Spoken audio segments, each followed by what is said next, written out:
कृष्ण कहते हैं कि कब जीवन बदल देंगी श्री कृष्ण की ये कहानी।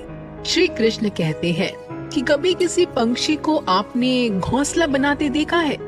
अथक परिश्रम करके तिनका तिनका बटोर कर वह पक्षी अपना घोंसला बनाता है, अपनी संतान के लिए एक सुरक्षित घर बनाता है। और फिर कहीं से तेज आंधी आती है, भारी वर्षा होती है और उसका वो घोंसला टूटकर बिखर जाता है। लेकिन वो पक्षी कभी रोता नहीं, बल्कि वो पक्षी बिना विलंब करे फिर से अपना घोंसला बनाने निकल जाता है और सफलता पाता है। श्री कृष्ण कहते हैं, फिर हम क्यों छोटी छोटी असफलताओं से प्रेरित होकर हमेशा परेशान हो जाते हैं और क्यों प्रयास करना छोड़ देते हैं? कुल्हाड़ी की सिर्फ एक मार से पेड़ नीचे नहीं गिरता, हर चट्टान सिर्फ एक प्रयास से नहीं टूटती। वैसे ही सफलता पाने के लिए हमें बहुत परिश्रम करना पड़ता है। एक दिन एक व्यापारी सुबह सुबह घर से निकला। घर से निकलते ही एक बिल्ली ने उस व्यापारी का मार्ग काट दिया। व्यापारी घबरा गया और घर चला गया और शुभ घड़ी की प्रतीक्षा करने लगा। जब अपने घर से निकला तो वह वाहन वहाँ से जा चुका था, जिससे वह राजा तक पहुंचकर उन्हें भेंट देना चाहता था। राजा तक पहुंचने के लिए उसे बहुत समय लग गया और जब वो राजा के पास पहुंचा तो राजा क्रोधित हो गया।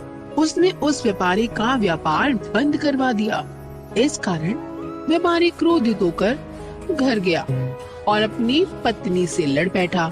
पत्नी अपने बच्चों समेत अपने मायके वापस चली गई और उस व्यापारी के जीवन में यदि कुछ रह गया तो वह रह गया था केवल अंधकार। और इन सब का कारण वह बिल्ली को मानता रहा जिसने उसका रास्ता काटा था। ऐसे ही एक दूसरा व्यापारी राजा को भेंट देने के लिए घर से निकला। उस व्यापारी का मार्ग भी एक बिल्ली ने काट दिया। वह व्यापारी भी थोड़ा घबराया, परंतु उसने आगे बढ़ना अधिक उचित समझा और राजा के पास सही समय पर पहुंचकर उसने राजा को प्रसन्न किया और राजा ने व्यापारी का व्यापार बढ़ाने की अनुमति दे दी। स्वर्ण आभूषण दिए।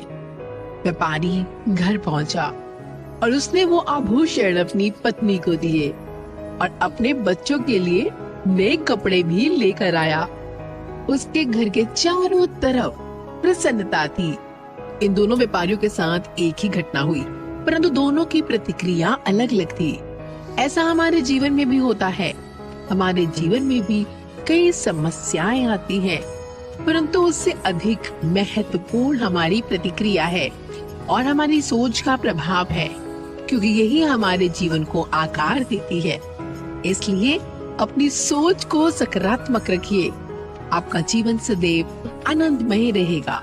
श्री कृष्ण कहते हैं, क्या आपने कभी ब्रह्म मुहूर्त में जाग कर देखा है?